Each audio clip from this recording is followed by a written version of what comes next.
bienvenidos y bienvenidas. Estamos muy contentos y agradecidos de estar participando en esta actividad. Mi nombre es Alejandro del Monte.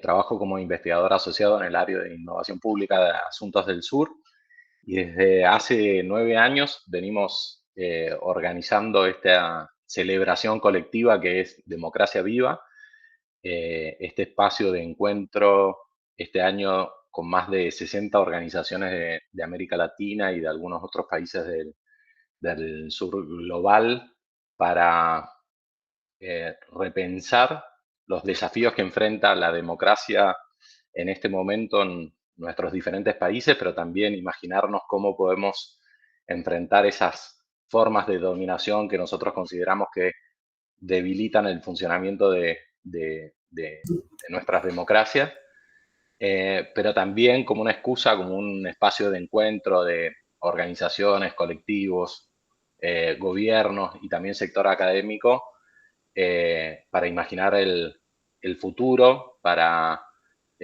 movilizarnos también frente al ascenso de algunos autoritarismos. Creo que en nuestra región se está conversando mucho sobre esto, ¿no? Sobre estos marcadores autoritarios que se van fortaleciendo en algunos países que van de la mano también con el surgimiento de las nuevas derechas. Y bueno, nos parecía una buena oportunidad también para plantearnos algunas preguntas disparadoras generales que en los últimos años también han ido interpelando el funcionamiento de nuestras democracias y en particular en ese sentido también preguntarnos cómo podemos repensar las formas democráticas en este contexto de avance tecnológico, ¿no? Cuando a veces también las nuevas tecnologías, las nuevas plataformas digitales pueden contribuir con ese reforzamiento de algunos avances autoritarios a partir de la segmentación, de la polarización, de la desinformación, del control y la exclusión. Con el Polilab de la Universidad Nacional de Rosario venimos trabajando en forma articulada hace ya mucho tiempo con Rita, pensando esto, ¿no? Cómo las nuevas tecnologías eh, impactan y reconfiguran las relaciones entre Estado y ciudadanía, cómo se dan esos procesos de transformación digital, cómo podemos hacer para abordar las brechas digitales y finalmente avanzar hacia modelos de innovación más inclusivos, más participativos, más de base ciudadana. Así que estamos muy contentos con este conversatorio, que vamos a tener ahí una excelente presentación de Ezequiel, acompañado por Estefanía. Así que solamente agradecer, Rita, nombre tuyo, pero a todo el equipo del Polilab y de la Universidad Nacional de Rosario, y ojalá que podamos seguir construyendo estos diálogos que son tan fructíferos para el debate de nuestros países. Gracias. Muchas gracias, Alejandro. Muchísimas gracias. La verdad que para nosotros es un gusto muy grande y lo digo muy en serio, ¿no? Como decía Alejandro, nosotros hemos compartido ya bastantes trabajos, bastantes discusiones, espacios de reflexión en conjunto y la verdad que siempre es un placer. Por eso este año cuando nos llegó la invitación a Democracia Viva, no lo dudamos y dijimos, vale la pena, porque también, así como es un gusto encontrarnos y trabajar en conjunto con Asuntos del Sur, estaba mirando recién las distintas caras que estamos compartiendo y demás, es maravilloso tener estos momentos de poder debatir un rato, reflexionar sobre todas estas cosas que nos atraviesan y que nos atraviesan y para nosotros Polilab son como muy constitutivas porque nuestro foco es la innovación, claramente. Ahora, la innovación muchas veces se entiende desde un costado muy tecnológico nada más. Y nosotros, sin embargo, siempre dijimos, y es nuestro lema y es nuestro fuerte, que entendemos la innovación con una finalidad pública. La innovación en tanto y cuanto produce más desarrollo, acerca a más derechos, construye más democracia. O sea que este espacio, esta semana está claramente en el centro de nuestra razón de ser. Y por eso estoy feliz y estoy agradecida por la invitación y feliz de compartir y nada más que darles el pase a Ezequiel y Estefanía, que van a, de alguna manera, poner en marcha este espacio de diálogo, este conversatorio, nos van a convidar con algunas reflexiones interesantes para que luego podamos abrir el juego y participar todas y todos. Así que, gustazo, nos escuchamos. Bueno, buenas tardes a todos, a todas, ¿cómo están? Bueno, gracias Alejandro por la presentación, gracias Rita también por la introducción. Yo soy Ezequiel Rodríguez, soy parte del equipo de Polilab UNR, somos el Laboratorio de Innovación Pública de la Facultad de Ciencia Política de la UNR, justamente acá en Rosario. Soy politólogo egresado de la facultad y actualmente soy becario doctoral de CONICET con la tesis ya entregada en evaluación, así que a la espera de eso. Y bueno, me va a estar acompañando, como bien dijeron Alejandro y Rita, me va a estar acompañando Estefanía Aranda, compañera de Polilab. No sé si te querés presentar y yo mientras voy a compartir pantalla. Gracias, Ezequiel. Bueno, buenas tardes también. Sí, compañera también de Polilab, como dijo bien, mi nombre es Estefanía Aranda, también politóloga por la Universidad Nacional de Rosario y recientemente magíster en Ciencia de Datos por la Universidad de Salamanca, España. Así que voy a estar ahí acompañando a la exposición que va a hacer Ezequiel y tratando de transformar este espacio en un conversatorio donde podamos intercambiar algunas ideas y también un poco preguntarle a Ezequiel a partir de lo que viene escribiendo y viene pensando hace un tiempo y que también venimos compartiendo en Polilab.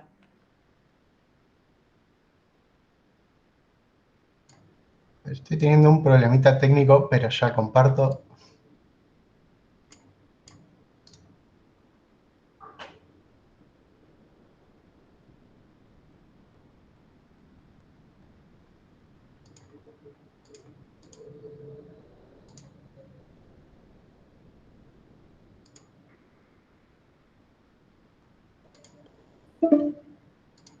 A ver, un segundito.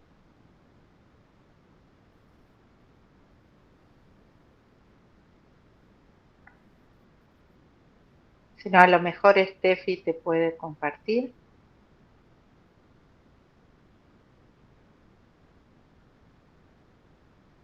A ver, ¿Ese querés que me fije? A ver, estoy teniendo un problema con Canva, pero ya estoy... Ah, está bien, porque lo querés compartir desde Canva, está bien. Claro, ahí te paso el link por las dudas. Dale, dale.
¿Ese me avisás?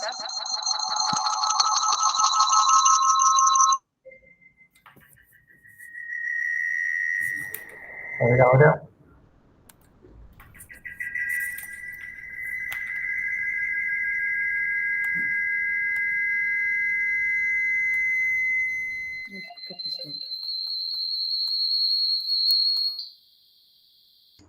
Ahí se ve bien. Sí, se ve, se ve. Bien, bueno, ahí estamos. Disculpen el imprevisto. Bueno, antes que nada, recuperar un poco el agradecimiento de Rita al equipo de Asuntos del Sur, Matías, Alejandro, por la invitación. Y bueno, justamente en el marco de esta propuesta Democracia Viva, en la que la idea es discutir y problematizar algunas cuestiones en torno a la democracia y a estas cuestiones que nos atraviesan en la sociedad actual, ante sobre todo el problema de los algoritmos autoritarios, como decía ahí la presentación del evento. Bueno, la idea para hoy era poder compartir una lectura articulada en este sentido con estos temas, una lectura sobre el presente argentino, que seguramente tenga algunas cuestiones en común con otros presentes en otras partes del mundo. Y bueno, la lectura tiene que ver con esto, con entender a este presente argentino que políticamente está marcado por un proyecto que en nombre de algunos argumentos, algunos léxicos, algunas, digamos, diccionarios y bueno, ideologías, ¿por qué no? En nombre de palabras como eficiencia, modernización, transformación, desregulación, en realidad se está llevando adelante una agenda de desmantelamiento de capacidades estatales, justamente de ahí el título de, bueno, esto de las capacidades estatales en jaque. Mi idea un poco es proponer que a diferencia quizás de otras experiencias previas, no es un ajuste, entre comillas, tradicional, sino que, bueno, el proceso tiene más que ver con un vaciamiento deliberado y que incluso en términos discursivos o, bueno, ideológicos también se presenta como algo virtuoso, justamente, como algo deseable y virtuoso. Entonces, en ese sentido, la propuesta un poco tiene que ver con esto, aunque nos movemos entre dos polos, uno que tiene que ver con esta idea de fantasía tecnocrática, justamente, que denominé, que tiene que ver con clausurar, con una idea de bueno, eliminar, destruir, desmantelar, y una apuesta democrática que tiene que ver, al contrario, con ideas más de apertura, de construcción de lo común, de colectividad. Y justamente esto es lo que está en juego en estas tensiones. Tiene que ver con esto de bueno, poder sostener lo común, lo colectivo, lo compartido. En este sentido, a ver, no me está cambiando ahí está. Bien, ahí cambiamos de slide, sí. En este sentido, como les adelantaba recién, bueno, desde 2023, año en el que inicia el nuevo gobierno, su administración, está sucediendo esto, se está dando una agenda de desmantelamiento estatal que tiene ciertas particularidades en relación a experiencias previas. Si bien no es algo 100% nuevo, digamos, ya desde los fines de los 80, los años 90, la nueva gestión pública, por ejemplo, ya introducía algunas nociones como eficiencia, reinvención del gobierno, digitalización, modernización.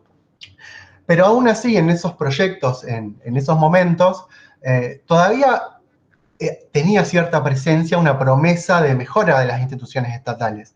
Y lo que veo que hoy está apareciendo es, en cierto modo, algo distinto, que esas mismas palabras, esas mismas promesas, funcionan como algo así como un envoltorio, digamos, simbólico de un proceso de vaciamiento. Es decir, no están describiendo procesos de fortalecimiento del Estado, sino que, al contrario, se están usando, se están utilizando para legitimar su presión de capacidades estatales.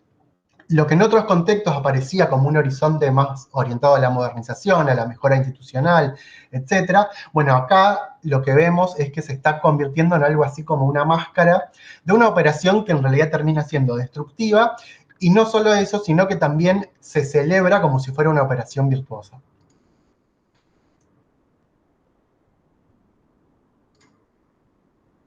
En este sentido, bueno, como les decía recién, si bien hay antecedentes previos en los 90, lo que fue la Alianza, lo que fue el gobierno más reciente de Cambiemos, el ciclo actual creo que se puede distinguir por cierta sistematicidad y también cierta ausencia de reemplazo, digamos, de todo eso que se está desmontando o cerrando, digamos, o desfinanciando. Bueno, no aparece como algo en contraparte que justamente lo mejore y lo reemplace.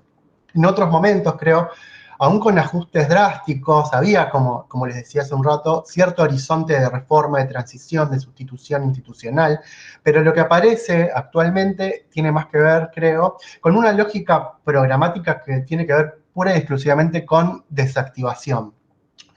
Por ejemplo, digamos, es el conocido Megadeus, digamos, 7023, que básicamente es como la piedra angular jurídica de todo este proceso de desmantelamiento estatal que estamos viviendo, justamente es como el caso emblemático. Se convierte esta excepcionalidad que debería tener un DNU, perdón, como la regla que termina justamente normando, regulando todo este proceso, y se trata justamente de un reordenamiento prácticamente express de toda la arquitectura jurídica administrativa del Estado. Esto permitió que en pocos meses se terminaran eliminando alrededor de más de 40 organismos públicos, despidos masivos, degradación de ministerios, educación, salud, que se transformaron en secretarías, se paralizaron programas en áreas estratégicas como educación, cultura, ciencia. Se avanzó incluso con dimensiones de soberanía, como por ejemplo los ataques al régimen de producción industrial en Tierra del Fuego, que bajo la excusa de combatir privilegios no deja de ser un ataque también a cierta proyección geopolítica en áreas estratégicas del país. Y lo que propongo es que, todo esto tiene o muestra cierta orientación muy deliberada, digamos, tiene que ver con un proceso que no se orienta a una transición a otro modelo distinto de provisión pública o de Estado, sino que, como les decía recién, esta desactivación parece ser como un fin en sí mismo, o sea, no hay reemplazos, no hay rediseño que venga a sostener esto que se destruye.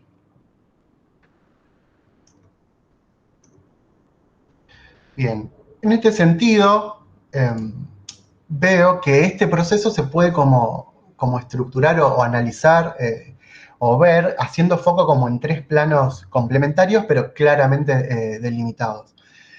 Un plano que tiene que ver más con lo organizacional, lo organizativo, más vinculado a la eliminación de organismos, digamos, eliminación, fusión de organismos, degradación de ministerios, despidos en áreas estratégicas, reducción de estructuras, desjerarquización del gabinete. Esto no es una cuestión menor, se terminan también en este sentido concentrando una mayor cantidad de decisiones en el núcleo más íntimo, digamos, presidencial.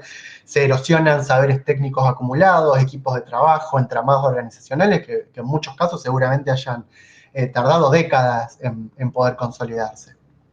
Por otro lado, en términos más funcionales, lo que agrupo, digamos, en esta categoría tiene que ver con la suspensión generalizada de programas, de dispositivos estatales, retiro del Estado de territorios periféricos, paralización de obra pública, abandono de políticas públicas en salud, educación, ciencia, cultura, por ejemplo, desde el cierre del INADI, TELAM, recortes en CONICET, en las universidades, que venimos de una marcha masiva ayer, que justamente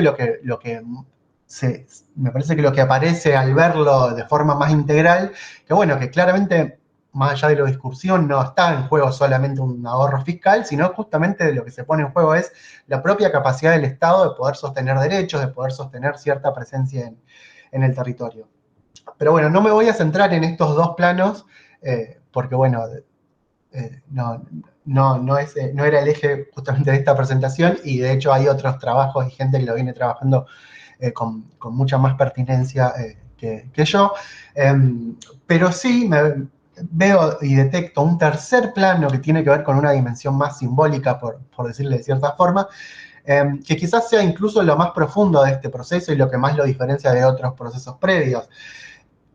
Acá lo que aparece es que hay una construcción discursiva de la idea del Estado, el Estado entendido justamente como un problema, como una traba, como un privilegio. Y esto tiene que ver con esto que les adelantaba hace unos minutitos, digamos, esta idea de, glorificar el ajuste, este desmantelamiento, este ajuste como si fuera una virtud, y la demolición, la destrucción del Estado incluso hasta como una cuestión, digamos, redentora, digamos. Tenemos la clásica o ya conocida frase del topo que viene a destruir el Estado desde adentro, digamos.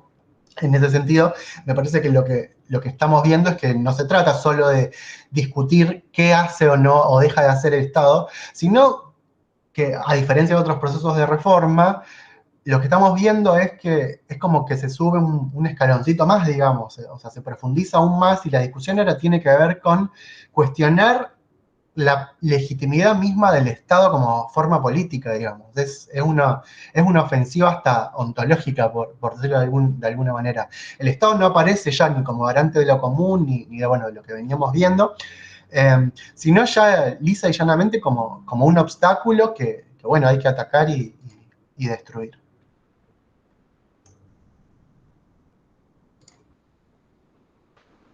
Bien, y en este sentido, bueno, como les decía, como esto claramente no es el primer proceso de reforma al que nos enfrentábamos, y de hecho hay antecedentes diferentes, justamente porque venimos planteando que el proceso actual tiene particularidades importantes. Bueno, hay un texto clásico de Oslak ya de los 90 en el que me parece que muy oportuno y claramente usa o recupera la metáfora de quemar las naves en relación a los procesos de reforma, como proceso irreversible, digamos. Es la metáfora medio quizás mitológica en relación a, bueno, a Hernán Cortés y la conquista de México, del Imperio Azteca, en el que se dice que a la hora de llegar a México, el conquistador quemó los barcos, quemó las naves, para garantizar que nadie pudiera volver y poder emprender esa conquista. Entonces, bueno, se trata justamente de un punto de inflexión totalmente deliberado.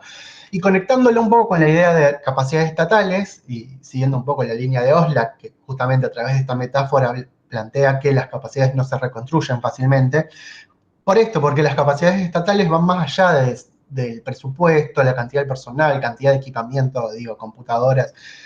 Las capacidades estatales también son entramados de las organizaciones, son acumulación de saberes expertos, son legitimidades construidas a lo largo del tiempo, digamos, son vínculos con actores sociales. Las capacidades estatales tienen como un componente que va más allá de lo simplemente material. Y en ese sentido, cuando todo eso que va más allá de lo material se rompe, no se reconstruye automáticamente con un cambio de gobierno. Y ahí entra la metáfora de quemar las naves. Es una apuesta justamente a lo irreversible, a generar algo irreversible. Y en ese sentido, me parece que claramente la ofensiva actual muestra esto. Es apuntar a ese punto de no retorno. Y eso que hoy se desarma no es una cuestión que solo afecta al presente o condiciona el presente, sino que también incluso está, en cierto modo, condicionando las posibilidades futuras del Estado argentino, porque ese conocimiento, esos entramados institucionales que se pierden, bueno, como les decía recién, no se recuperan fácilmente. Bueno, en este sentido, y para no, justamente como la idea de hoy es hacerlo como un conversatorio, es un conversatorio, la idea es ahora darle quizás la palabra a Estefanía, a ver qué puede aportar, qué puede comentar, también si alguien del público quiere hacer un aporte, alguna consulta. Estefanía, adelante. Gracias, Ezequiel. Sí, yo un poco ahí escuchándote y también, bueno, ahí veo que dejaste una pregunta, es ¿qué se pierde cuando se desmontan capacidades estatales y quién gana con esa pérdida?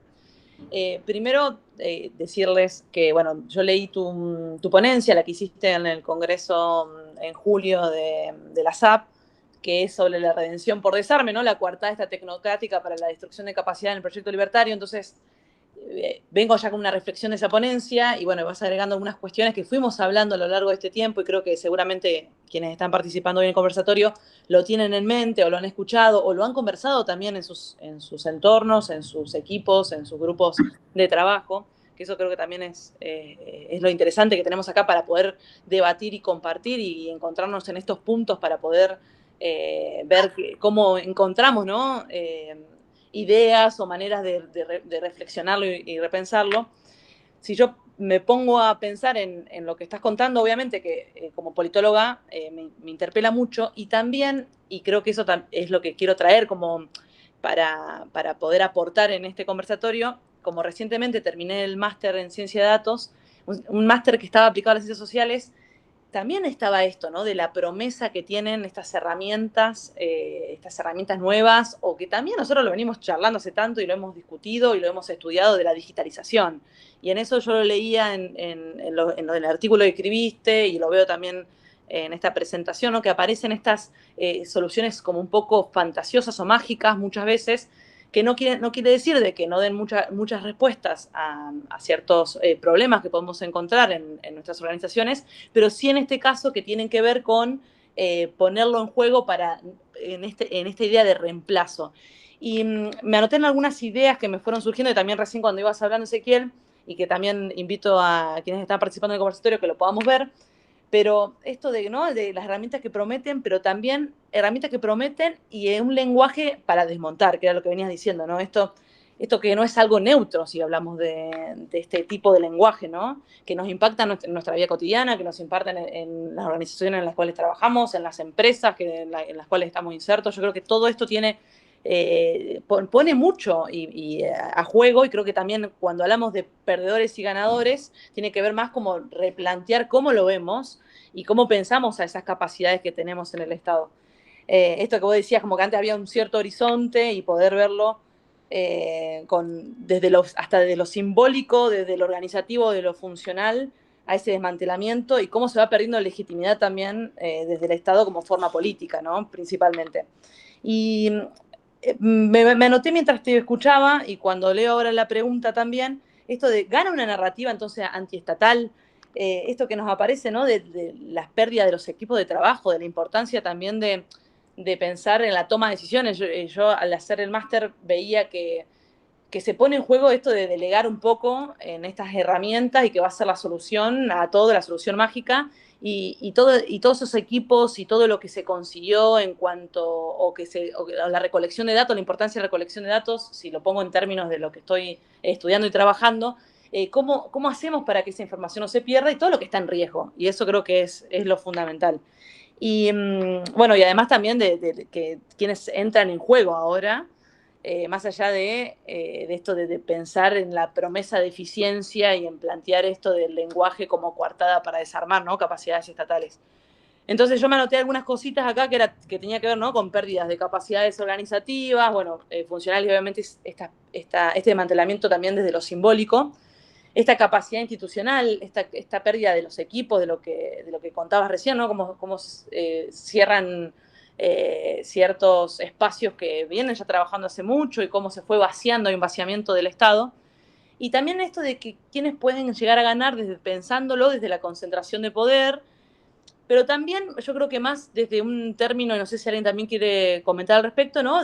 Más desde la pérdida de estas estructuras, desde la pérdida del lenguaje más político que se venía construyendo, ¿no? De la regla de juego, y desde esta legitimidad del Estado en esta narrativa, y yo lo noté varias veces, lo de narrativa antiestatal, que me parece que es como lo más preocupante. No sé si alguien, antes de que, bueno, tengo una pregunta acá para Ezequiel, si alguien quiere aportar a lo que venía diciendo Ezequiel.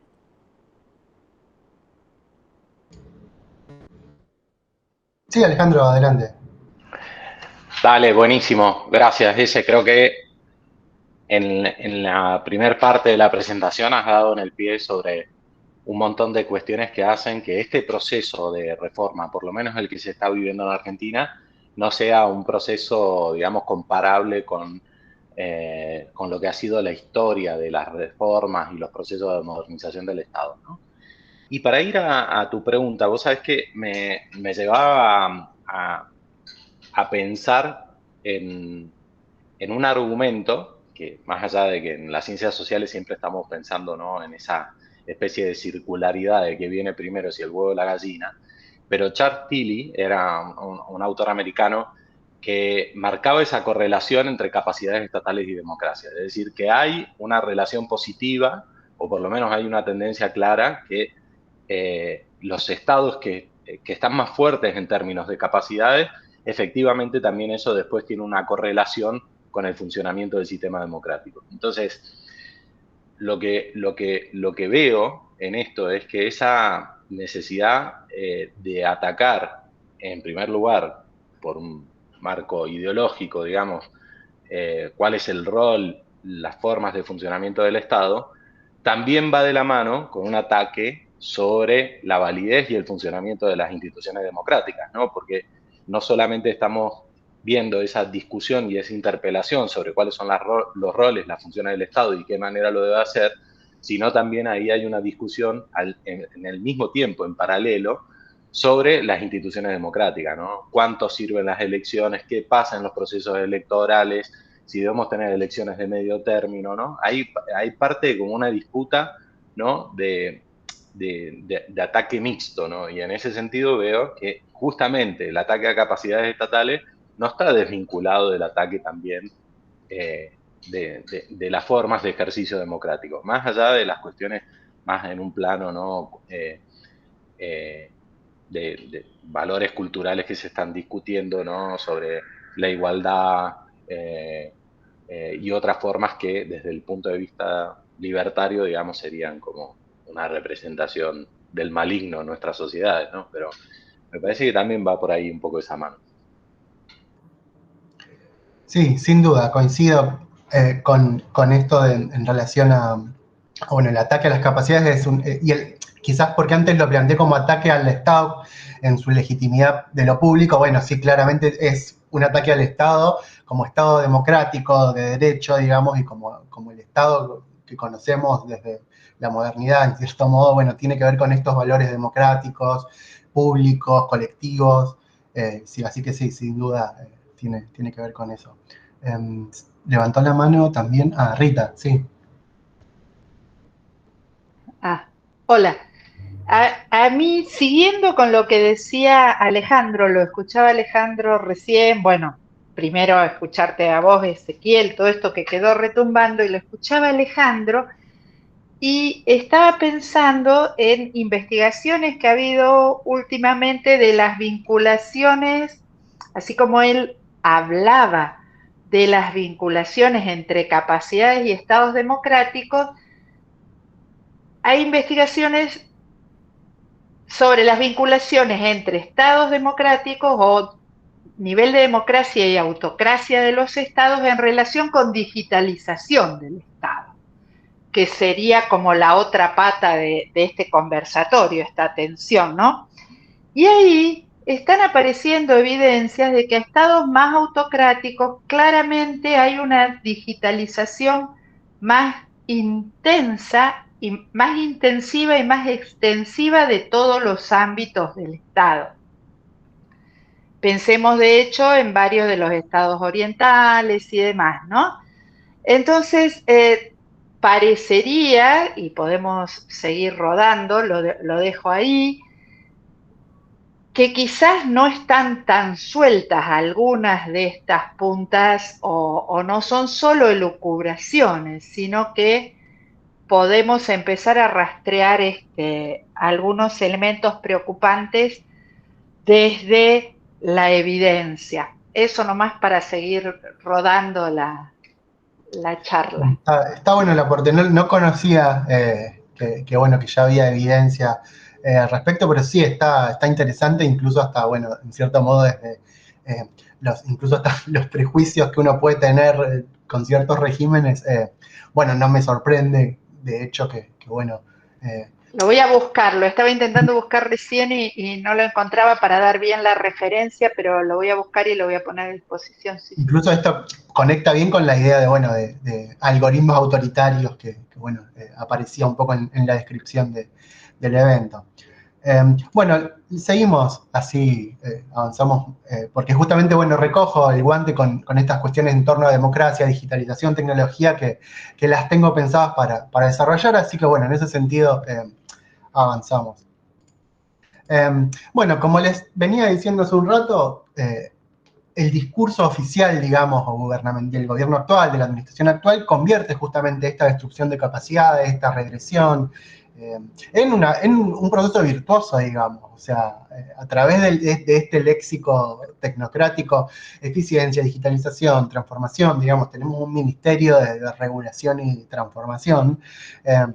Y como les decía también hace un rato, en otros contextos, esas palabras que antes estaban más vinculadas a agendas de reforma institucional, modernización, hoy están más orientadas a legitimar esta supresión de capacidades. Básicamente se está hablando de futuro, mientras en realidad en el presente estamos destruyendo la capacidad de construir ese futuro. De ahí viene esta idea que bueno, también mencionaba Estefanía hace un rato, de coartada tecnocrática, en el sentido de, bueno, es un dispositivo que termina como recubriendo, envolviendo estas decisiones orientadas al desarme de capacidades, con una estética o con un traje, digamos, más orientado a la destrucción. A lo que apunto es a que no es solo un proceso que tiene que ver con la comunicación, sino que es más profundo, digamos, es una operación como muy política, orientada a deslegitimar lo público, a convertir esta demolición de capacidades en un gesto que se pueda celebrar y que se pueda disfrutar, digamos. Bien. Y ya adentrándome más con la cuestión de la tecnología, como otra cuestión paralela a esta cuestión de la retórica, bueno, la tecnología también aparece como un sustituto de algunos, o al menos parcialmente, de algunos componentes del Estado, digamos. Y también, a diferencia de otros momentos en los que en lo público se discutía la introducción de tecnologías, me parece que también hoy, en vez de discutir qué es lo que puede potenciar la tecnología, las narrativas se centran más bien en lo que nos permite evitar esa tecnología, digamos. O sea, cuando hablamos, o desde el gobierno, desde el discurso oficial, se habla de introducir desde inteligencia artificial hasta, no sé, chatbot o blockchain o lo que sea, de criptomonedas, digo, siempre la discusión no gira en relación a qué es lo que pueden mejorar o qué es lo que se puede mejorar a través de estas tecnologías dentro de lo público, o qué se puede potenciar, a qué pueden aportar, sino que simplemente la discusión se centra en lo que estas tecnologías permitirían evitarle al Estado o al gobierno. Es decir, reemplazar empleo público, regulaciones, mediaciones institucionales, digamos. O sea, se instala esta idea muy orientada a que una aplicación puede reemplazar una agencia, una oficina estatal, un algoritmo puede sustituir a un funcionario, a un regulador, y justamente me parece que esto se vincula a que no construye capacidades, o sea, muy en sintonía con lo que veníamos discutiendo hasta recién, aporta también, digamos, a este proceso de destrucción de capacidades. Planteo que en este sentido hay como dos procesos muy importantes que tienen que ver con, o sea, ¿qué produce esta sustitución tecnológica, por decirle de cierta forma? Por un lado, desinstitucionalización. ¿Por qué? Porque, bueno, a través de este reemplazo tecnológico o esta pretensión de reemplazo tecnológico, se erosionan esos marcos comunes, colectivos, que sostienen la acción pública, la acción estatal, y a la vez eso también produce individualización, porque se termina trasladando la carga de los problemas públicos a los propios ciudadanos, a los propios sujetos, al considerar al ciudadano como un usuario. Entonces, como advierte, bueno, cierta literatura sobre el tema, la digitalización puede ser una herramienta potente, positiva, innovadora incluso, pero si se apoya en estructuras, tanto en estructuras sólidas como en proyectos públicos, democráticos, abiertos, digamos, sin ese soporte, se puede convertir, como en el caso argentino, en una coartada orientada a esa destrucción de capacidades. Y bueno, como decía Rita hace un rato, perdón, me parece que acá también articula bien con eso, esta como invasión o reemplazo tecnológico de algunas cuestiones del Estado, bueno, también termina erosionando algunas cuestiones más ligadas a las características democráticas del Estado. Bien, voy a avanzar un poquito más rápido, así.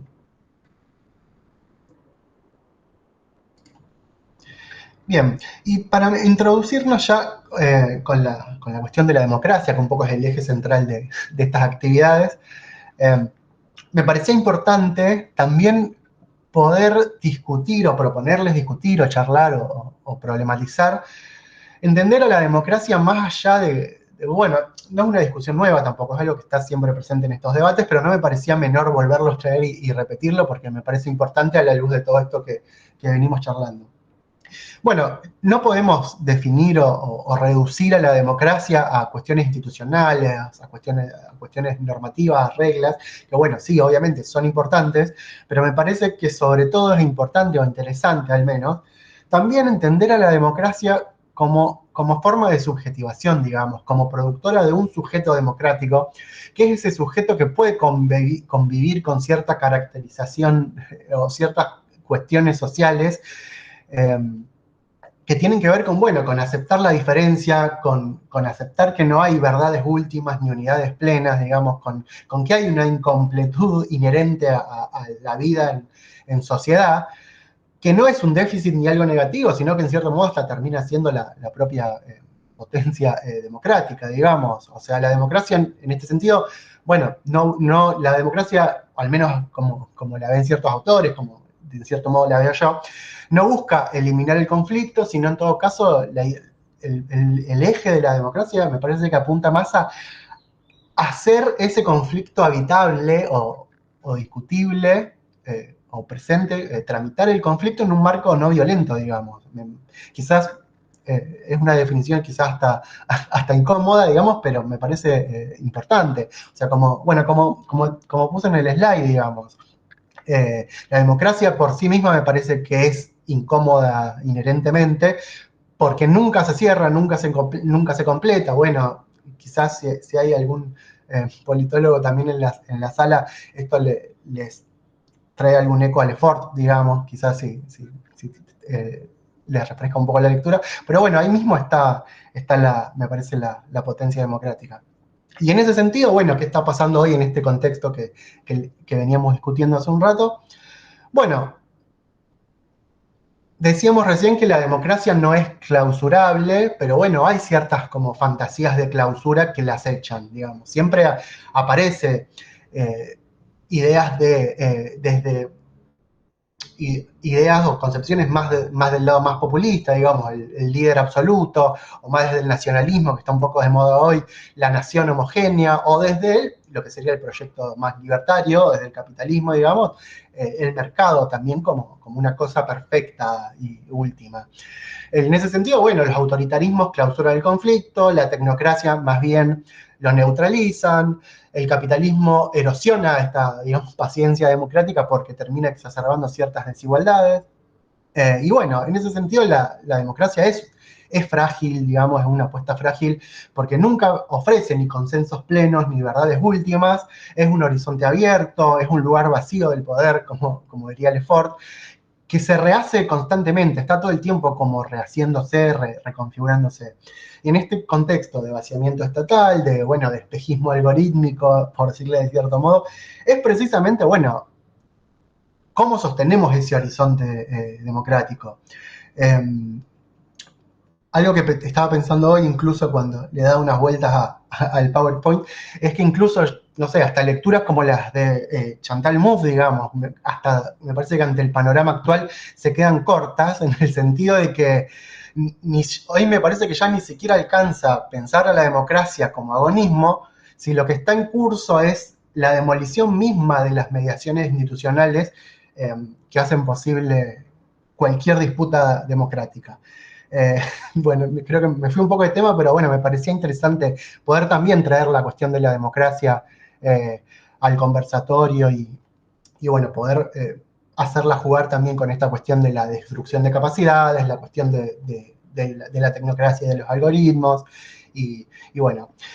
Y ahora articulando un poco con esta idea de la democracia, de cómo entendemos la democracia, de cómo podemos discutir la democracia, también me interesaba poder compartir, poder problematizar algunas tensiones, algunas cuestiones que ya vinculadas al campo concreto, más de la innovación pública, en cierto modo, que es un poco el tema que trabajamos particularmente desde Polilab, pero desde Asuntos del Sur también tienen su trayectoria al respecto. Y en este sentido, parte de esta apropiación de ciertos lenguajes, también aparece, o suele ser un lenguaje también compartido con el campo de la administración pública, de las políticas públicas, de la innovación pública, digamos. Al hablar de eficiencia para poder justificar un recorte, al hablar de transformación para encubrir ciertos desmontajes, al hablar de digitalización para legitimar despidos. Bueno, esto son interpelaciones concretas al campo de la innovación, de las políticas públicas. En este sentido, bueno, esto es algo que creo yo y que entiendo que también compartimos desde Polilab. Cualquier cosa me corregirán, pero estoy seguro de esto. Innovar en el sentido hasta, digamos, más básico es construir capacidades, no suprimirlas, digamos. O sea, transformar el Estado en ese sentido debería tener más que ver con fortalecerlo y no desarmarlo. Y en este sentido, si terminamos aceptando que cualquier cosa que se presente como innovadora, aunque destruya capacidades, entonces estamos en cierto modo hasta vaciando de contenido, vaciando de contenido nuestras propias categorías. En este sentido, ¿hasta qué punto nuestras herramientas, y ya incluso esto es una interpelación más al campo capaz que hasta de la ciencia política o de la administración, digamos, pero hasta qué punto nuestras herramientas están siendo usadas hoy para justificar lo contrario de lo que buscamos promover? No sé, la tiro. Y antes de hacer una pausa como la que hicimos hace un ratito, en este sentido, y retomando la propuesta de hace unos minutos de las tensiones con el campo, estuve explorando en estos últimos meses, y hay algunos autores que incluso ya vienen trabajando algunas perspectivas más críticas a ciertas instrumentalizaciones del campo de la innovación pública. Hay algunos trabajos, algunos autores que advierten cómo, por ejemplo, el traslado de ciertas metodologías que vienen más desde el campo del diseño o desde el sector privado, termina generando o hacer que la innovación pública asuma formas mucho más instrumentales o mucho más tecnocráticas, que terminan priorizando la eficiencia, la novedad tecnológica por sobre cuestiones más relacionadas a lo público, a lo colectivo, que tienen que ver con, no sé, equidad, igualdad, transformaciones estructurales, digamos. Ahora venían unos slides, pero bueno, no voy a profundizar en esos slides por el tiempo, pero se los resumo brevemente. Digamos, hay algunos autores que proponen, bueno, hay un autor que es Di Salvo, propone, lo denomina como diseño adversarial, como contraposición al design thinking, al diseño de servicios, en relación a la importancia de visibilizar los conflictos en los procesos de diseño. Hay una autora que es Lucy Kimball, que critica al diseño de servicios también, cuando no se acompaña con ciertas reflexiones ante algunas problemáticas más comunes, más públicas. Bueno, hay otros autores que también muestran cómo estos vocabularios muy de los post-its, digamos, y de cierta ritualización de los procesos de innovación, que en los que se habla mucho de empatía, cómo, bueno, estos procesos terminan siendo muy superficiales y terminan fracasando ante la complejidad de ciertos problemas y sobre todo los problemas públicos. Y hay otro autor que es Tonkin Weiss, que también denuncia cierta estetización de los procesos de innovación o de las metodologías asociadas a la innovación. Todos los autores, en cierto modo, de alguna u otra forma, lo que marcan es que si la innovación se termina despolitizando, bueno, termina funcionando como otro instrumento tecnocrático más, y en cierto modo hasta pueden legitimar estos procesos de regresión y destrucción de capacidades que veníamos discutiendo. Así que bueno, hasta acá hacemos una pausita más y le damos de nuevo la palabra a Estefanía y aprovecho para tomar un mate. Gracias, Eze. Sí, a mí me parece, a mí lo que me pareció muy interesante de lo que escribiste, de lo que ya venimos conversando hace bastante y de lo que estás ahora un poco comentando y exponiendo, es esta idea de, y como que me pone ahí yo creo que como politóloga también, y eso que comentaba, ¿no? Si hay otros politólogos también en el conversatorio, esta idea de lo político, o sea, el rol de lo político ante esta fantasía que estabas comentando anteriormente, que trae lo tecnológico sobre todo, y lo mencionaste bastante específico con la digitalización, y también lo que dijo antes Rita, creo que es lo que más me entra en juego, y también hablar esto de tecnología como sustituto simbólico, ¿no? Que me parece que esto de, no sé, haya plataformas que, no sé, prometan eficiencia, por ejemplo, y cuando mencionaste esto de la desinstitucionalización, me pareció importantísimo, porque esto de hablar de democracia como forma de subjetivación, y pensándolo no solamente como institucional, sino intentando reflexionarlo en esta idea de productor, como que el Estado, ¿no? Esto de la producción de pensarlo como un sujeto democrático, me parece que está bueno también desde la aceptación de las diferencias, bueno, como venías comentando un poco sobre todo la incompletud inherente. Y creo que para mí está buenísimo porque retomaste en esto de que el potencial de lo digital aparece, pero que se justifica para los recortes, esto de, ¿no?, lo que se convierte en los trámites, y que también leía en tu artículo, ¿no?, esta idea de lo que se convierte la autogestión, más allá de como trasladar un poco hacia la ciudadanía muchas veces ese rol estatal que aparece, y la individualización, antes de ir por la pregunta ahí que estoy viendo que pusiste, la individualización que aparece, y que yo creo que lo hemos discutido tantas veces de la ciencia política, o sea, lo individual por sobre lo colectivo, y que nos encontramos nuevamente aquí poniéndolo en juego y pensándolo como un riesgo, ¿no? Y creo que a todos y a todas nos está preocupando, como para ir retomando un poco eso. Y volviendo también a lo tecnológico y a la tecnología, hablándole a la tecnología, ¿no?, como algo más amplio, que no se presenta ya como una herramienta que antes hablábamos de para fortalecer al Estado, sino ya como una excusa, ¿no?, en esto y también cuando hablabas de envoltorio, una excusa como para evitar hasta estructura, no sé, regulaciones, el empleo público y demás. Esto que comentaba, ¿no?, en este discurso que hay en el actual gobierno, que termina siendo de vaciamiento y de desmantelamiento, pero encubierto muchas veces, en esto de no, vamos, lo mejor va a ser a partir de pensar en la eficiencia, y esto será a través de la digitalización o de otros tipos de herramientas que tienen que ver con la innovación, o que llaman a la innovación a partir de ahí, pero ya poniendo en tensión el campo de la innovación pública. Y creo que eso, para comentártelo, que es lo que más me interesa hablarlo, volver a hablar de qué significa para nosotros la innovación pública si no es construcción, ¿no?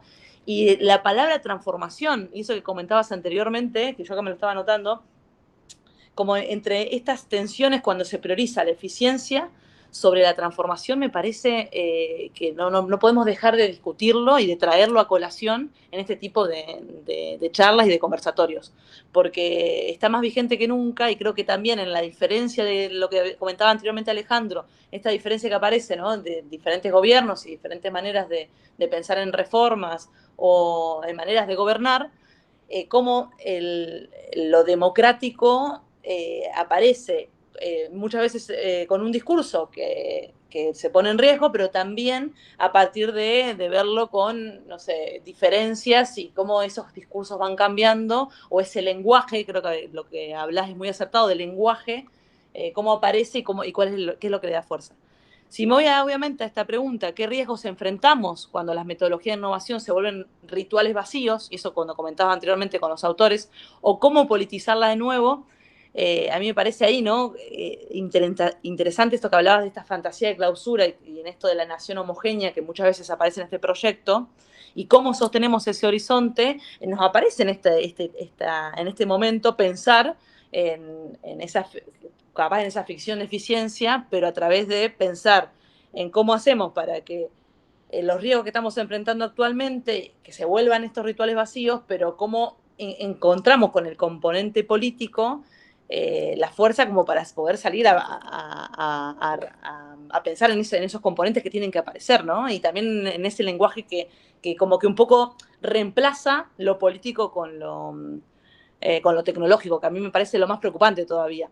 Y en esta pregunta creo que politizar tiene que ver, ¿no?, con visibilizar conflictos, y también obviamente estas desigualdades que van a ir apareciendo en lugar de ir encubriendo o tapando, que es lo que también puede aparecer, ¿no? Esta estética más gerencial que se usa, que me acuerdo haberlo leído ahí también en tu artículo, como para esta de encubrir un poco de regresión. Si nos damos cuenta, aparece esto. Y en este riesgo de ritual vacío también, ¿no?, mostrar, no sé, design thinking, montar nuevas metodologías sin cambios reales.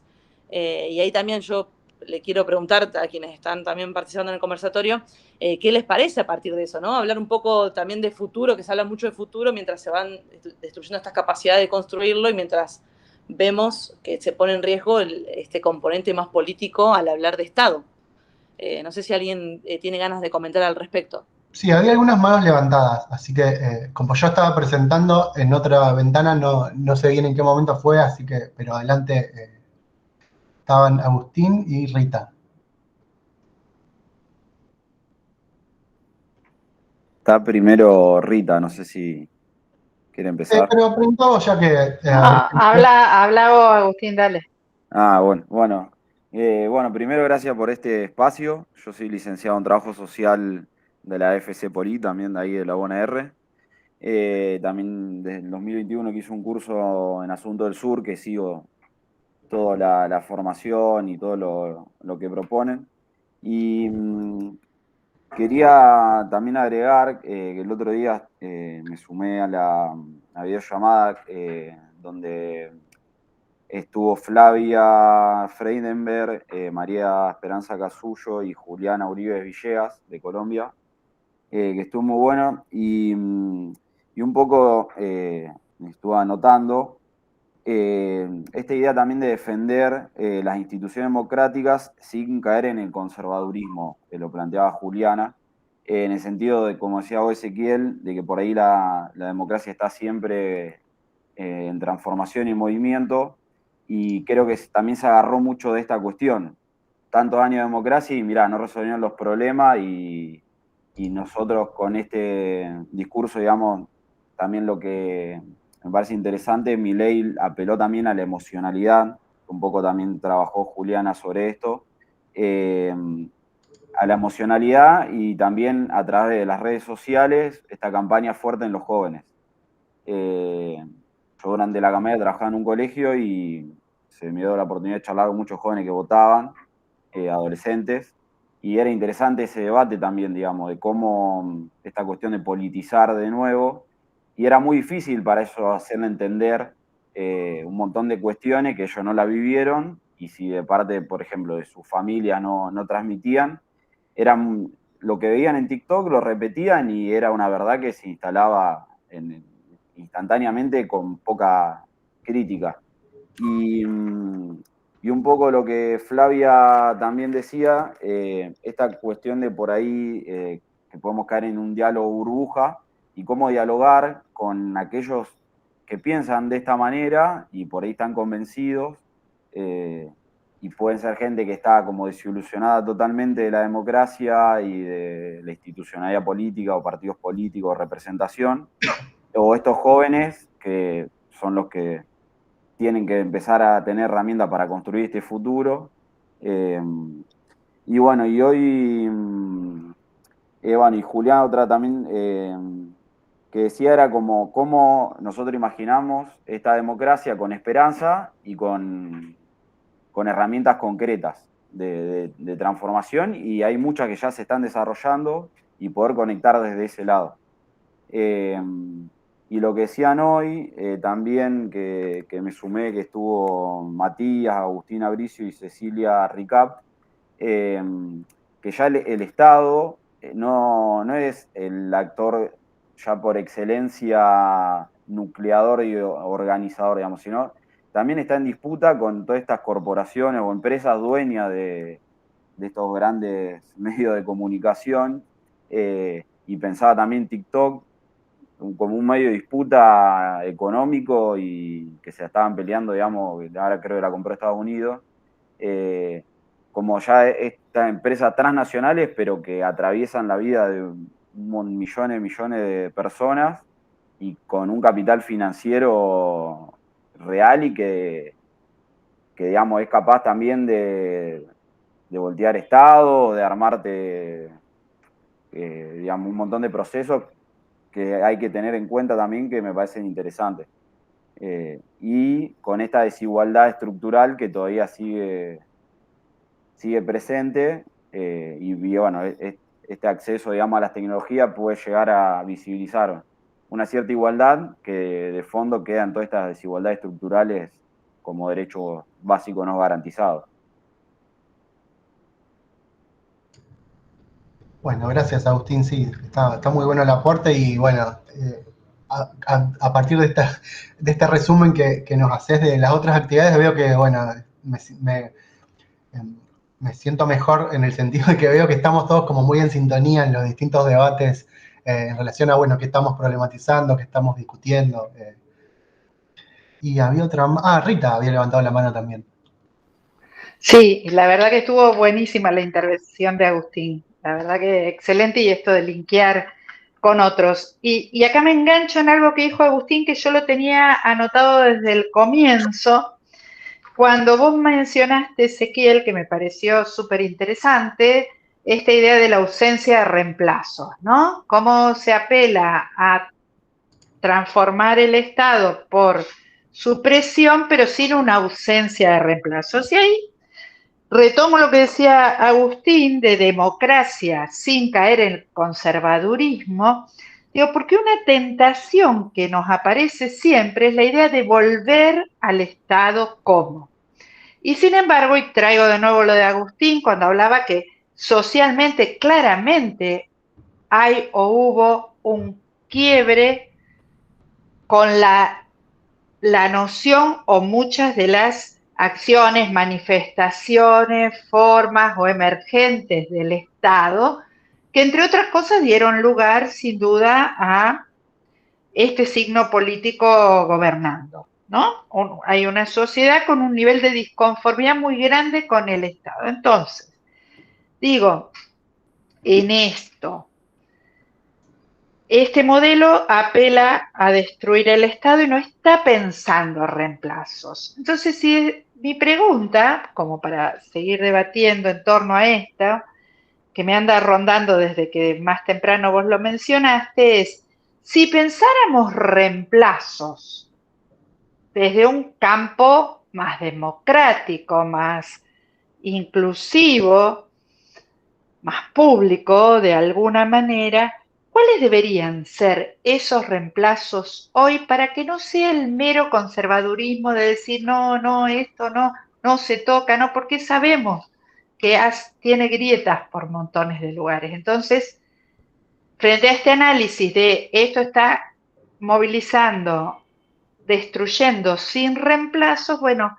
¿cuáles serían esos reemplazos en los que tendríamos que pensar? Y la otra cosa que me está rondando, que es más nuevita, tiene que ver con estas últimas preguntas que vos estás mencionando, nuevita en ese sentido, en el sentido de la presentación de ustedes, es una discusión vieja como una casa. No sé por qué dije casa vieja, pero bueno, vieja, es una discusión que ya tiene mucha biblioteca encima. Digo, ¿es un problema de las tecnologías? ¿Es un problema de determinada metodología? Que el design thinking, tal y cual cosa, tal y cual otra, ¿o es un problema de los usos que hacemos de esas tecnologías, de los sentidos que los damos, de las construcciones colectivas o no que están puestas a jugar ahí? Creo que es una discusión, yo decía, es muy vieja, hay libros, bibliotecas enteras en un sentido u otro, y es importante que la resignifiquemos, porque me parece que de alguna manera, como vos decías, hay siempre posicionamientos, pero no estamos pidiéndole o poniéndole más a la tecnología. Y acá recupero por ahí, que no apareció entre los que vos mencionaste, pero los trabajamos, los discutimos, los aportes de Orlikowski, ¿no? Es decir, bueno, las tecnologías no se terminan de configurar finalmente, de alguna manera, según los usos, apropiaciones, recreaciones, sentidos políticos que les ponemos. Preguntas nomás que me movilizaron, que creo que están buenos en torno a esta discusión que están planteando. Sí. Y también hay una mano levantada de Mónica. Sí. Hola, bien. No, primero agradecer el espacio, que me parece re valioso porque nos invita a pensar, ¿no? A seguir pensando estas cuestiones que me parecen muy importantes. Y totalmente de acuerdo con todo lo planteado. Y justamente esto que decía Rita, con relación de pensar también desde cuándo viene esa delegitimación del Estado, ¿no? ¿Qué pasó antes? Y creo que me parece que, si bien hablamos de un desmantelamiento sin precedente en este momento, pero creo que también hay que pensar en el desmantelamiento que hubo previamente y de qué manera, ¿no? Que también no tan solo la sociedad estaba desconforme, ¿no?, con el Estado, sino hasta los propios empleados que formaban parte de ese Estado estaban desconformes, ¿no? ¿Sí? Ya había unas debilidades, ¿no?, del Estado, ya había ciertas cuestiones que me parece que ya venían deslegitimando, y que lo que ha hecho esta cuestión es como recoger todo esto, usar todo esto para desmantelarlo aún más, y justamente con toda la legitimidad de la sociedad que veía un Estado ineficiente, ¿no?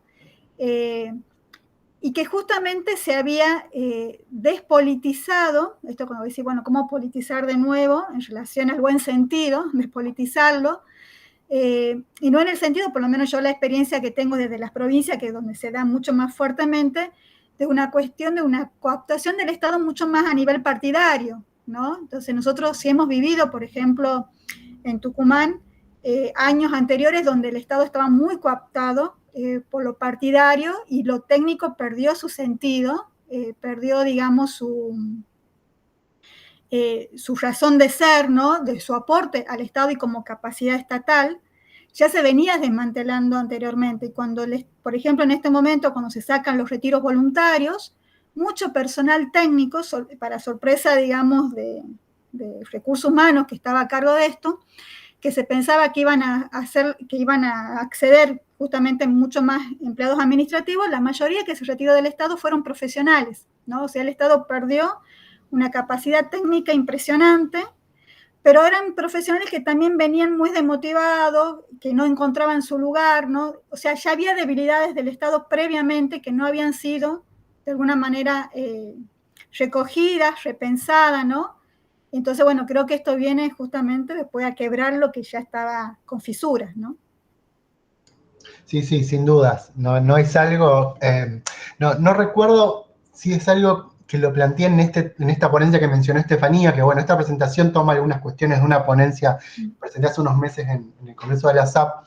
No me acuerdo si lo trabajé ahí o en otro lado, pero hace poco estuve como pensando un poco en esto, de que, a ver, sí, claramente esto no es algo que el 11 de diciembre de golpe se desarmó todo, si bien, bueno, el DNU y ciertos recursos como que lo habilitaron de forma muy fuerte, evidentemente no es algo que se dio de la noche a la mañana, sino que muchas cuestiones vienen de larga data, digo, qué sé yo, hasta en cuestiones, volviendo un poco a la discusión del uso de los discursos y los términos y estas cuestiones. Bueno, la idea de casta no sale de la nada, digamos. Digo, por más que opere, que haya muchas cuestiones que operen más en el terreno ideológico, más de la fantasía, digamos, bueno, evidentemente había algo en esa idea de casta o de privilegio que en la sociedad coló de cierta forma, que bueno, terminó generando cierta legitimidad o bueno, apoyo electoral. Así que, bueno, y gracias por la intervención. ¿De dónde sos? Dijiste de Tucumán. De Tucumán, sí. Ah, genial. Bueno, gracias. Bueno, no sé cuánto tiempo más tenemos, cuánto tiempo más nos da la Escuela de Relaciones, pero a las 1:30 deberíamos terminar. Bueno, estos son los autores. A ver, ¿se está viendo? Sí, creo que se está viendo. Se ve. Sí, estos son los autores que les nombré antes. Los paso así rápido, pero cualquier cosa, si a alguien les interesa chequearlos, bueno, después al final les dejo mi mail o el mail de Polilab. Y Ezequiel, si podía después compartir las ponencias que escuchaba que comentaban. Sí, dale. De hecho, tenemos los mails en el registro, así que... Dale, buenísimo. Se los compartimos. Bueno, estos eran un poco los autores y algunos de los argumentos. Y bueno, un poco la respuesta, o la respuesta al menos preliminar que bueno, ensayaba en relación a estas cuestiones, bueno, tiene que ver con esto que no son cuestiones menores o accesorias, esto que venimos discutiendo, que vengo planteando en relación a ciertos usos del lenguaje, de los discursos, digamos. O sea, el lenguaje en cierto modo es importante porque organiza qué se puede hacer, digamos, define lo deseable, jerarquizan sentidos, bueno, producen legitimidades. Ya en la época de la nueva gestión pública, digamos, había autores que comentaban esto de que, bueno, todo vocabulario de reforma es también un campo propio de disputa. Y entonces, en este sentido que planteaba hace un rato de la repolitización, digamos, bueno, justamente quizás un primer paso o un primer ensayo tenga que ver, al menos desde nuestro lugar, desde la academia, o desde la administración, o desde las organizaciones sociales, bueno, repolitizar conceptos, recuperar ciertos sentidos colectivos, y una herramienta puede ser esa, disputar el lenguaje, repolitizar esto, como decía recién, términos, sentidos, conceptos. Y en el sentido de ya hacer más foco en lo político, digamos, algo en lo que estuve pensando tiene que ver con esto, que pensando en la innovación, y bueno, la innovación, si bien la innovación un poco hasta redundantemente o tautológicamente, digamos, la innovación es algo que siempre muy asociado a lo nuevo, digamos, o bueno, lo novedoso, me parece que la idea de discutir la innovación se puede anclar como en cierta tradición. En ese sentido, bueno, ensayé alguna discusión en relación a esta idea de, la politicidad, ¿por qué la innovación pública es política? ¿De qué hablamos cuando hablamos de innovación? O bueno, ¿qué es esa politicidad que está ahí adentro, digamos, en cierto modo de esos conceptos? Entonces, bueno, como politólogo un poco lo primero que se me ocurrió y que me pareció valioso es, yo sé que capaz que hasta es medio cliché, pero bueno, recuperar un poco los clásicos, así un repaso muy de teoría política desde Aristóteles en adelante. Pero a ver, si uno toma un poco con la lupa de la innovación o de ciertas problematizaciones de lo público, de lo estatal, bueno, si exploramos un poco la tradición del pensamiento político, siempre que se discutió, se problematizó el cambio, bueno, nunca se redujo a cuestiones meramente técnicas. Digo, Aristóteles entendía el cambio o el gobierno sobre la deliberación sobre la vida buena, digamos. Maquiavelo ligaba el gobierno en relación al compromiso de un destino colectivo, digamos. Siempre, Rousseau, la voluntad general, Marx, la emancipación de la clase subalterna. Bueno, Weber es súper importante o interesante porque es quizás de estos pensadores el que está más presente en nuestro palo, digamos, de la administración y las políticas públicas, pero es interesante cuando plantea que el poder solo se sostiene cuando es percibido como legítimo. ¿Qué quiere decir con esto? Cuando existe una creencia que se comparte, digamos, cuando hay algo colectivo, hay algo común, hay algo ahí que le da esa validez.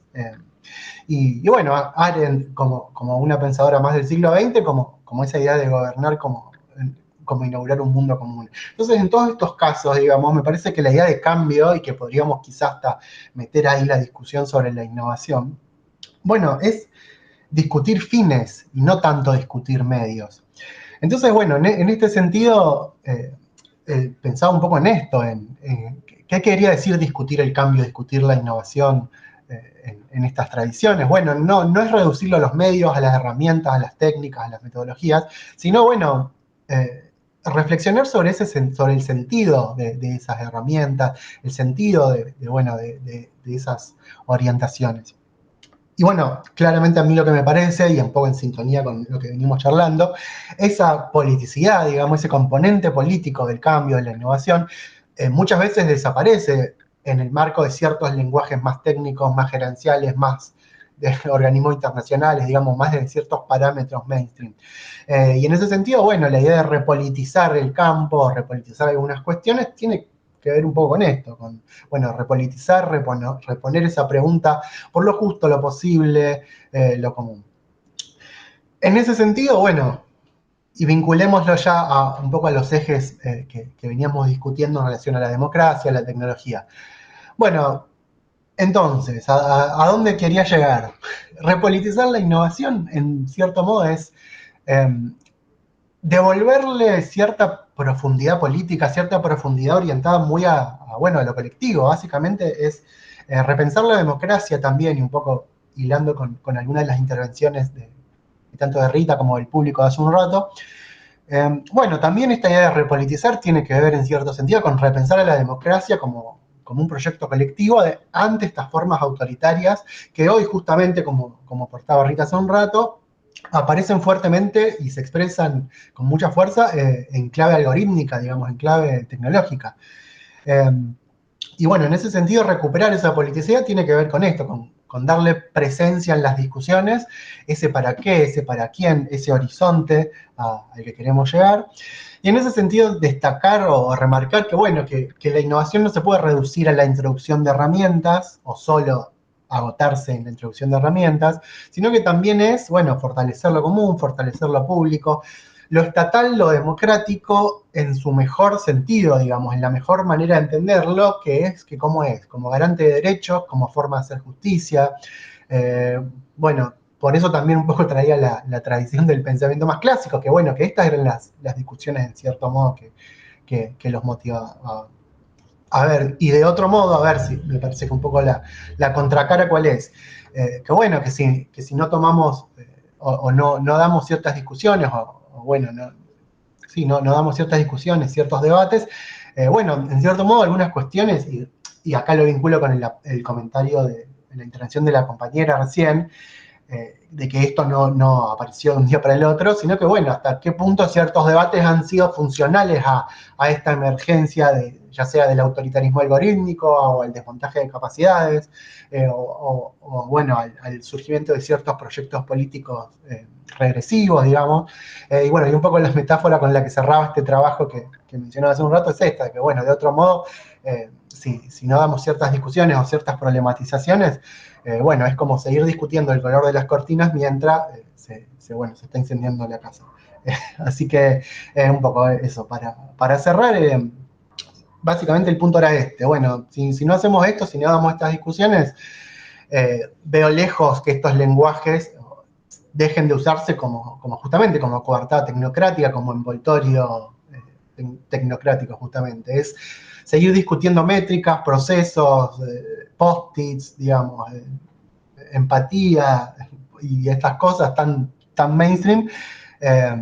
Y bueno, en relación a la idea de repolitizar, bueno, tiene que ver con esto, con, bueno, disputar el lenguaje, disputar este horizonte, disputar nuestras prácticas, y entender a la innovación como construcción de capacidades, como forma de sostener lo común, y como forma de, bueno, ampliar lo democrático. Así que, bueno, un poco eso era la presentación de hoy. Acá tenía como unos interrogantes más también, pero también entiendo que fueron apareciendo a lo largo de la discusión. Así que, bueno, muchas gracias por escuchar, y desde ya también abro la palabra para quien tenga algún comentario, si Estefanía tiene algún otro aporte. Bueno, Mónica, Agustín, Rita, los que quieran. Y dejo también el slide final. Cualquier cuestión nos pueden escribir a Polilab, o también está, creo que dejé mi mail, un segundo, ahí está. Sí, ahí les dejo mi mail y también la web de Polilab, donde pueden encontrar nuestros trabajos en relación a estos temas, y también el mail por cualquier duda o consulta que tengan. Así que eso, muchas gracias. Gracias, Ezequiel. Yo no sé si alguien tiene algún comentario. Yo traté de ir un poco anotando, hilando lo que fueron diciendo también anteriormente, tanto Alejandro, Rita, como Agustín, bueno, recién Mónica también. Yo voy anotando, tengo ganas de hacer después algún tipo de documento final, porque entiendo que lo que enriquece estos encuentros es poder intercambiar estas ideas, y que también esto de que en las demás charlas que hubo, y que bueno que Agustín pudo participar en varias y lo trajo a colación, poder ir encontrando como también algunas ideas o unos aspectos para trabajar y para discutir y reflexionar también. Y yo rápidamente en estas preguntas que habías dejado, Ezequiel, esto de, acá lo notaba, ¿no? ¿Qué significa repolitizar la innovación en clave democrática? ¿Cómo disputar un lenguaje tecnocrático que legitima el vaciamiento? ¿Qué capacidades necesitamos construir hoy para sostener lo común frente a los algoritmos autoritarios? Que eran, bueno, algo de que también escribís, y si, bueno, después compartís ese artículo, que me parece que es una lectura muy interesante y que enriquece mucho más lo que estuviste exponiendo. Yo acá puse, ¿no?, esto de repolitizar la innovación. Y como bien decían, innovar no es esto de introducir herramientas nuevas y nada más, es fortalecer lo común. O sea, quiero como destacar esto que hablabas de fortalecer lo común. También esto de pensar en ser garante de derechos, en la búsqueda de justicia, también creo que es fundamental, y un poco Alejandro también lo dijo cuando empezamos el conversatorio. Esto de poder preguntarnos siempre para qué y para quién también, ¿no? Para quiénes en cuanto hablamos de innovación pública. Y en esta idea de recuperar esas capacidades que pueden ser desde técnica, bueno, política, no sé, se me viene hasta la cabeza éticas, que se viene trabajando, y vienen estos discursos que también vamos escuchando a medida que vamos compartiendo actividades como estas. creo que esto, de lo que decís Ezequiel, volvés a plantear, ¿no? Que repolitizar es volvernos a preguntar para qué y para quiénes innovamos también, y ahí lo remarco nuevamente. Fortalecer lo común, lo estatal, lo democrático, fortalecer lo democrático y poder esto de discutir fines y capaz no tanto medios, pero para poder reflexionar sobre el sentido que tiene todo esto. Entonces, yo creo que esto de pensar el horizonte democrático, vuelvo a traer la palabra horizonte, que lo mencionaste varias veces, en un contexto de vaciamiento también, donde esto de, bueno, un poco también lo habló y lo comentó Rita anteriormente, ¿no? El riesgo de esto de la digitalización, y lo comentás vos también, Ezequiel, en tu artículo, y lo fuiste comentando a través de este conversatorio, ¿no? Para clausurar un poco eso de lo común, ¿no? Las capacidades que necesitamos. Y acá noté también, no solamente pensando en equipos o en espacios donde tiene que haber decisión compartida, ¿no? Decisión colectiva, sino también en esta idea de disputar el lenguaje y la innovación como construcción de capacidades, ¿no? Y creo que es fundamental que lo volvamos a plantear y da para hablar en diferentes conversatorios más, que este sea como un punto de partida para seguir discutiéndolo. Solamente agregar eso. No sé si alguien más quiere agregar algo, creo que estamos ya de los tiempos justos, pero agradecerte también, Ezequiel, lo que venís escribiendo, creo que nos deja pensando mucho más, y poder compartirlo y poder hablarlo también con colegas y con personas que también se vinculan en estos temas es fabuloso, y más en este contexto. Bueno, sí. Veo Rita tiene levantada la mano, pero no sé si quedó de antes. Quedó de antes. No, quedó, sí. Bueno, por mi parte, bueno, gracias por quedarse hasta el final, por los comentarios, por sumarse al diálogo y a la conversación. Así que nada, seguimos en contacto y bueno, quedo a disposición también por cualquier inquietud para seguir por otros medios el contacto. Bueno, muchas gracias Ezequiel por la ponencia. Bueno, gracias. Gracias, chao.